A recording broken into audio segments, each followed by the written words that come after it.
Hello, hi guys! Magandang hapon sa inyo lahat. This is Jennifer Masagari Channel, a faith healer o Zomata reader. So ngayong hapon, natutigan natin na nagsasabihin sa iyo ng ating mga gabay. This is Archangel Michael messages for the sign of Libra. So Libra, welcome to my channel. Ano kayang messages, advices, at spirit guides ang ating masasagap for today's video? Kanino naman kayang energy or kaganapan sa buhay ng mga Libra signs ang ating mahagilap? So guys, this reading is a general reading lamang, hindi lahat makaka-resonate. Kunin lamang po makaka-relate sa inyo and comment down below kung kaninong energy ang ating nasagap. And of course, maraming salamat po sa mga walang sawang pagsuporta sa aking channel. Lalong-lalo na hindi nag-i-skip ng ads. Naway pagpalain po kayo ng Diyos at may kapal. Siksit-liglig nag-uumapaw na biyaya ang manumbalik sa inyo. So guys, come on! Umpisahan na natin ang totoong laban for the sign of Libra.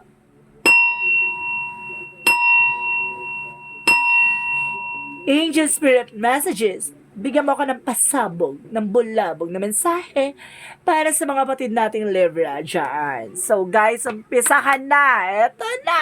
Char. Umpisahan na natin. Taas ang energy, ha? And of course, there's a situation is already resolved. Well, some of you na-solusyon na yung mga problema nyo, no? Or suddenly na maaaring natapos na or matatapos na, no? And of course, sinasabi ni Archangel Michael na you and your loved ones are safe, no? So, sinasabi dito na safe naman daw ang iyong mga mahal mo sa buhay. No? And of course, sinasabi dito na forgive yourself, you done nothing wrong. So, ibig sabihin dito, wala kang ginawang masama at wala kang ginawang mali, no? Kumbaga, baka nag-overthink ka lang, no? Sinasabi sa'yo dito na pagpatawarin mo yung sarili mo, wala kang ginawang masama. Or even, kumbaga, iniwan ka ng taong mahal mo, o iniwan ka ng taong pinagkakatiwalaan mo, wala kang ginawang mali. Sila ang may mali. Kumalma ka. So, let's see what is additional messages. Angel Spirit, paano natin siya elaborate? Paano natin siya ilalahad? Paano natin siya ipapaliwanag sa inyo? Himay-himayin natin yan. Angel Spirit, guys, give me information. Give me information. Angel Spirit, guys. There is a Three of Cups. So, some of you guys, there is a Three of Cups by friendship, a third party, a reunion, a celebration or party, socialize, or social gathering. So, let's see. So, and of course, there is a Ten of Wands. So, there's a lot of obligation or burden, no?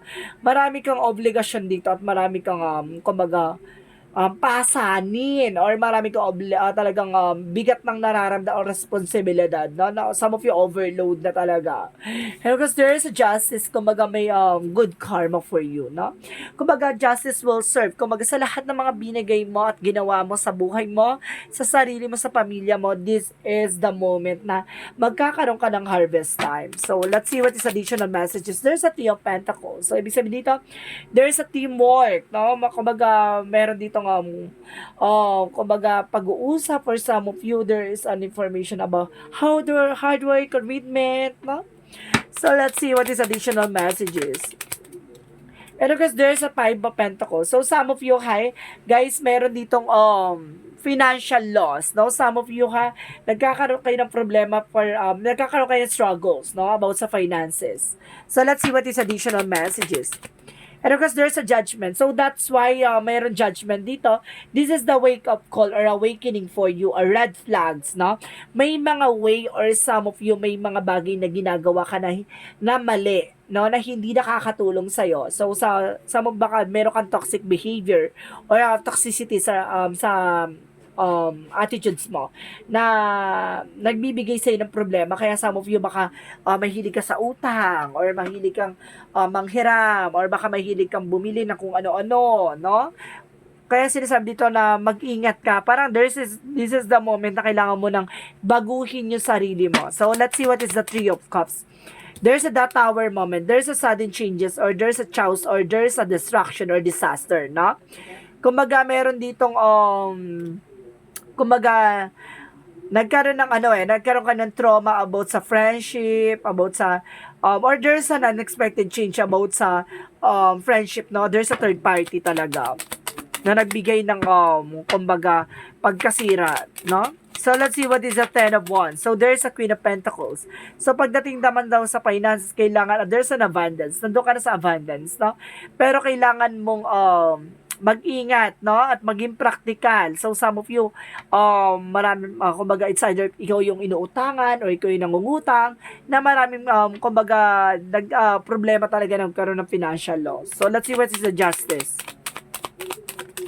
So, there's a higher pan. So, there's a separation. Some of you nagkaroon ng hiwalayan, no? And of course, nagkaroon talaga din dito ng religious or spiritual, no? Na eksena, no?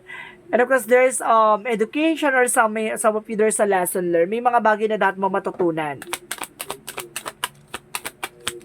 Let's see what is the Three of Pentacles. So, there's a Knight of Pentacles. There's a security, no? And have a patient pagdating sa finances. Kumbaga, kailangan mong pag-usapan, kailangan nyo pagmunihan. Baka meron dito nga binibentang bahay or something na, kumbaga, meron justice, kumbaga, there's a law of papers or something na there's a higher path. Parang meron ditong, kumbaga, meron ditong pag-uusap or some of you meron ditong collaborations na may pinag-uusapan ako na si Sensei, may pinag-uusapan dito na about sa bahay, sasakyan or may binebenta dito, no? Na kailangan mong maging practical. Okay, magtiyaga. About din dyan sa ginagawa mo. So, what is the Five of Pentacles? So, there's a Four of Cups. There's an evaluations, no? Kumbaga, may mga bagay na kailangan mo pag-isipan or may mga bagay na pinagsisisihan ka, no? Kaya nagkaroon ka ng financial loss of poverty, kahirapan. So, let's see what is the Judgment. What is the Judgment? And of course, there is Three of Swords. So, there's a betrayal, pain, or heartbreak. So, some of you, meron talaga ditong, kumbaga, red flag or something na parang, wake up call, no? Kaya may kailangan kang alisin. So, let's see what is the Three of Cups and of course, the Tower moment. There is a Page of Wands. So, there's a good news, no? May magandang balita naman daw dito. Yung pagbabago na to, it's a good part, no? And of course, there's a King of Cups. There's a devoted and supportive person. May taong biglang tutulong sa'yo para makaalis ka sa situation, no? So, what is the Justice and of course, the Higher Fund? There's a Devil. I told you!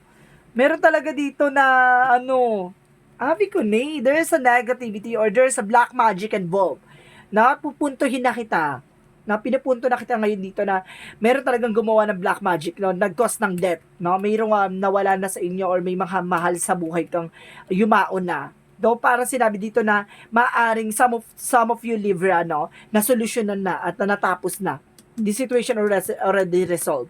Na may protection ka na, mayroon ka ng kumbaga nagamot ka na, no? Na kumbaga pinagsisihan mo, nahulian lahat. Kung this is the moment na some of you nangyari na pero mayroon pang mangyayari pa, no? Sa mga Libra natin diyan. Kaya kapag alam niyo may something behind your back or something na nangyayari behind the scenes sa inyo, no?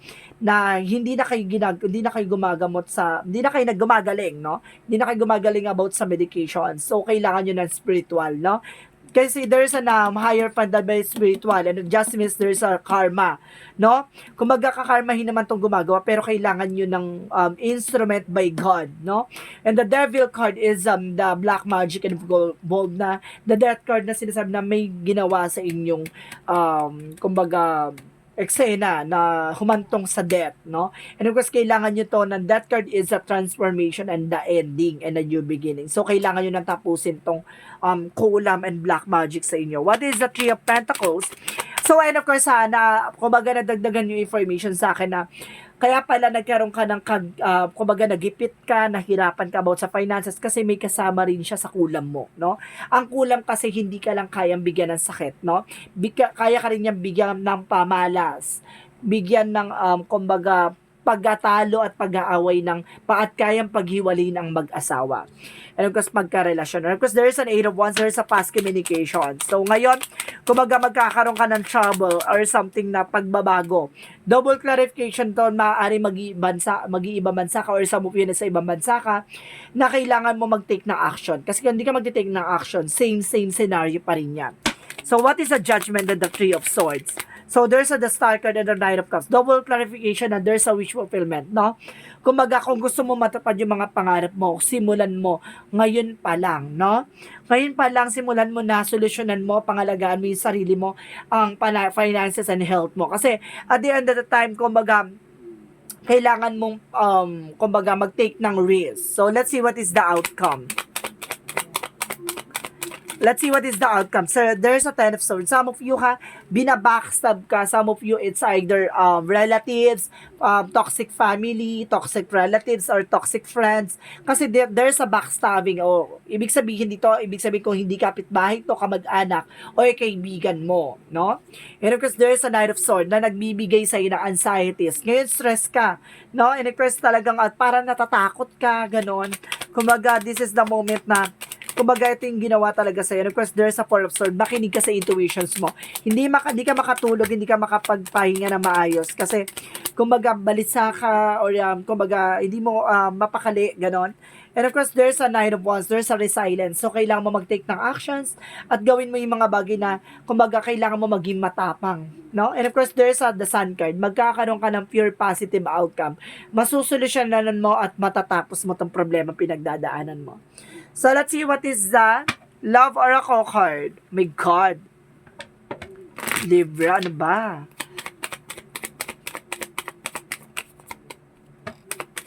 And of course, guys, there's the Twin Flame. So, some of you, kumbaga may twin flame kayo ng person mo, may magiging person mo. See, I told you, there's a mass. No, may nagbabalat kayo sa'yo. No, may tao sa paligid mo na nagpapanggap, or some of you nakakasama mo, or some of you baka maaaring ka mag-anak mo, or kapitbahay mo na nakakausap mo. And of course, there's a hand of the card. So, nasa sa'yo yung alas. There's a risk. Kung kailangan mo mag-take ng chance, and of course, kailangan mo mag-take ng risk. No? So, wag ka magbibigay ng information sa kanila, sa paligid mo kasi baka itong tao mga kinakausap mo, baka yung taong palang gumagawa sa'yo. Mag-ingat ka. So, let's see what is the Yin and Yang Oracle card. There's a self-care. So, kailangan mo nang alagaan yung sarili mo. And of course, there is a self-love. See? Talagang sarili mo. Oh my God. Ang dami. Oh my God. So, there is a karma, balance, and justice, no? Talagang, there's a justice dito na kailangan mo ng, talagang, kakarmahin yung gumawa sa'yo, pero kailangan mo ng hustisya, no? And because there's an healing, I told you, diba? There's an healing. And of course, there's a apology and forgiveness. So, may mga bagay na kumbaga, may hihingi ng tawad sa'yo, lalapit yan para humingi ng tawad. Hindi mo alam kung bakit siya humihingi ng tawad. Pasensya ka na, tiha, ganito, ganyan. May magsasabi ng ganyan sa'yo, ibig sabihin tayo, siya yung gumawa sa inyo. So, let's see what is the chakra messages. There's a growth. May ugat tong eksena na to. Ay maaring inggit or some of you there's a joy, no? Kumbaga, inggit to dahil masaya yung pamilya nyo. And of course, there's a renewal na magkakaroon ka ng panibagong eksena dito. And of course, biktima lang talaga kayo. No? There's a victim. Biktima lang talaga kayo ng inggitera. So, let's see what is the energy. There is a 7 chakra Archangel Uriel. So, tutulungan ka ni Archangel Uriel about sa finances. And there's a victory. Magtatagumpay ka. And because there's a woman holding a coin. So, some of you, ikaw yung may hawak ng finances. It's a good part.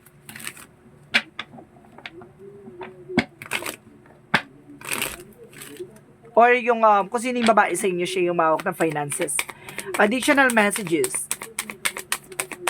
And of course, there's a truth revealed. So, see, nalaman mo ng katotohanan, diba? Kumbaga, nabigay na nasalamin na sa'yo, no? Ay, maaaring nakakaharap mo nga talaga siya, T. And of course, there's an environment. See, nasa paligid mo lang siya. There is a confidence. So, kailangan mo magkaroon ng confidence.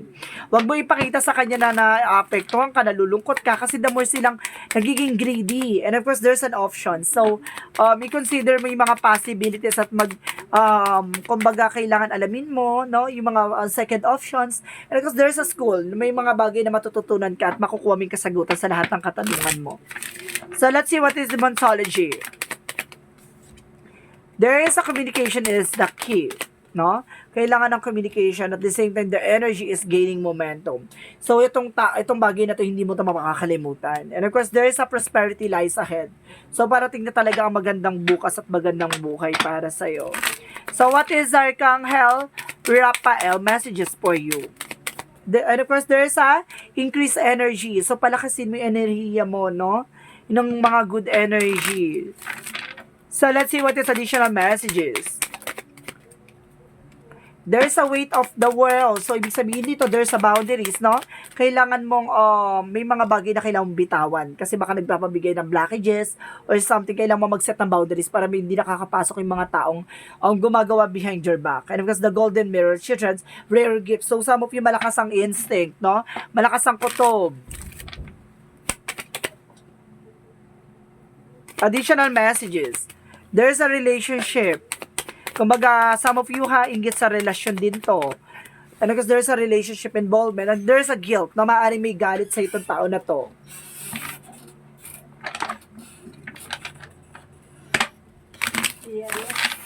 Let's see what is the angel's number. Let's see what is the angel's number. There is a 3. Expression comes naturally to you. You are very skilled at communicating your thoughts through conversation and creative pursuits. You are able to get others on board with your ideas. So, kayang-kaya mo silang dalhin sa mga ideas mo, no? Kayang-kaya mo makahatak ng mga tao sa paligid mo, no? Parang nabubudol mo sila, ganon. So, let's see what is the messages of life. Let's see what is the messages. Remain in the light. So, let's see. Pero, tingnan muna natin yung Jesus loving quotes bago ang lahat. So, ang bago ang lahat, tingnan natin yung Jesus loving quotes. Ano ko sinasabi dito? Blessed are the peacemaker, for they shall be called the children of God. So, ito yung binibless. Yung mga tao, mas pinili yung katahimikan kaysa pumatol sa mga walang mga kaek-ekang mga tao sa paligid niya na naghahatak lang ng nega, no? Kailangan dead-ma lang tayo para, di ba? Hayaan mo sila ma-depress, no? Ganun lang yan. And of course, remain in the light. So, sinasabi dito, today I observed, I take time to think calmly and wisely. I go forward with a confidence, knowing I will succeed. No matter what happened today, I will remain in the light. I will maintain my faith and my equilibrium in this way and nurture my soul and become a strong and steady representative of the light. So, ibig sabihin dito, kumbaga nanatili ka sa kaliwanagan kahit na ang daming pagsubok na pinagdaanan, no? Kumbaga nanatili ka doon na, kumbaga na ibibigay sa iyo ni God na yung mga bagay na para sa iyo talaga, na what you deserve, no? Surrender to the God na magsasucceed ka at the end of the time. So, guys, this is Archangel Michael messages for the sign of Libra. Maraming salamat, Libra. This reading is a general reading lamang, hindi lahat makaka-resonate. Kunin lamang pa makaka-relate sa inyo. Comment down below kung kaninong energy ang ating nasagap. Maraming salamat po sa mga walang sawang pagsuporta sa aking channel. Lalong-lalo na hindi nag-i-skip ng ads. Naway pagpalain kayo ng Diyos at may kapal, siksik, digdig, umapaw man ng balik sa inyong biyaya. Maraming salamat po and see you in the next video. Bye-bye and babush.